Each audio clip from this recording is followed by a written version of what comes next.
Rolex always finds ways to surprise the watchmaking world, and their latest move has left many of us completely astonished. We're going to explore Rolex's recent purchase of Bucherer, one of the largest watch dealers in the world that sells many different watch brands. Make sure you watch until the end to find out why Rolex buying Bucherer is such a big deal and get some special insights into how the watch industry is changing.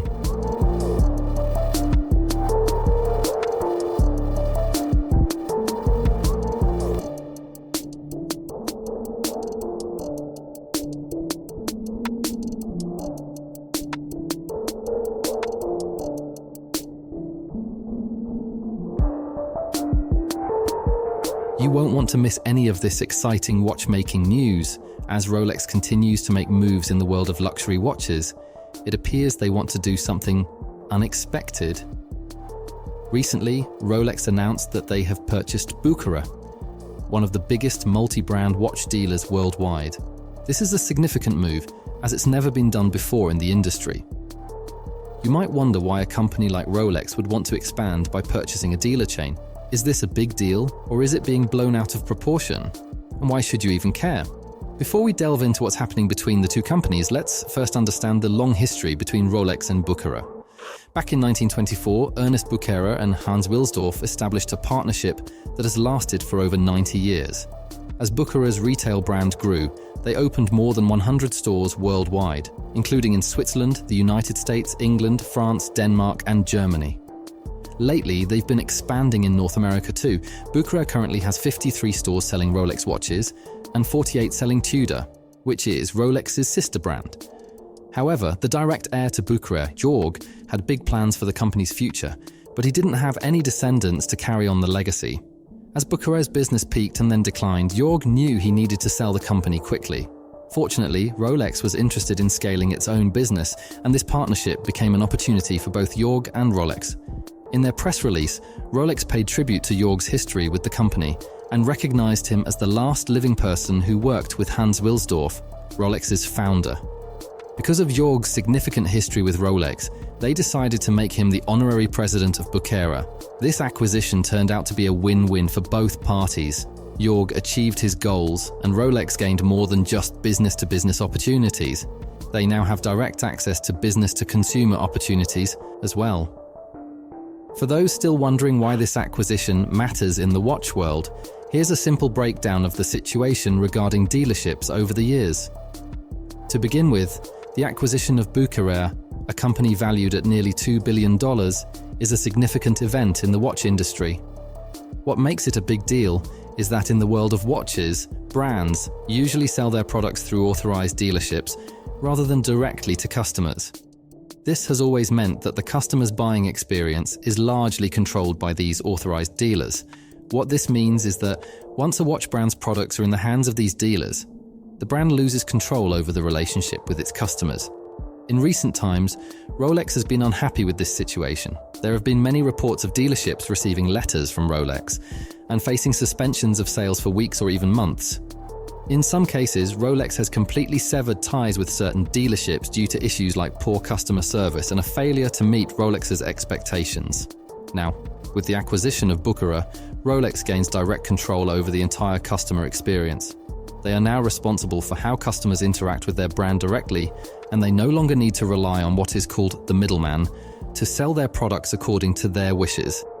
This likely means that Rolex will train its salespeople internally rather than relying on third-party dealers. This can mean several things, including better treatment by salespeople, a more welcoming environment for all watch enthusiasts, and improved communication while waiting for that eagerly anticipated watch you've been wanting for months.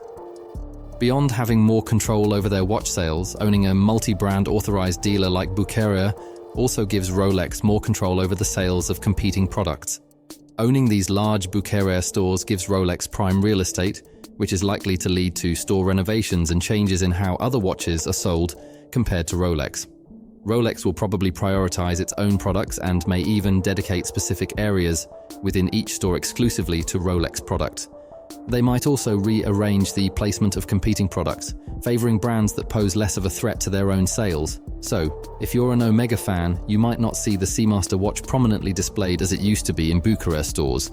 This change will affect the relationships between Bucherer stores and these other brands, forcing them to comply with Rolex's terms and conditions or consider taking their business elsewhere. In either case, Rolex gains significant power and can profit from its competitors. It's a strategic move by Rolex, shifting from being just the king of watch brands to becoming a kingmaker, and they understand the responsibility that comes with it. Audemars Piguet has also expanded its boutique stores globally, and other companies might follow suit if Rolex controls such a large portion of the authorized dealer industry. Even though Rolex isn't changing the Bucherer name, it's now directly associated with the retailer in the eyes of watch enthusiasts worldwide. This puts Bucherer in intense competition with other watch dealerships. After Rolex's press conference announcing the acquisition, stock prices for Watches of Switzerland, another major dealership, plummeted. This could change the dynamics between Rolex and other dealerships, as most customers might prefer to buy Rolex watches directly from the brand's owned retailers. This competition might lead some dealerships to either stop selling Rolex products altogether or make significant changes to their sales strategies in an attempt to compete with Bucherer. Describing the changes in watch retailers worldwide due to this acquisition as interesting would be an understatement. It's possible that salespeople everywhere might have to become friendlier and more customer-focused than what clients are used to.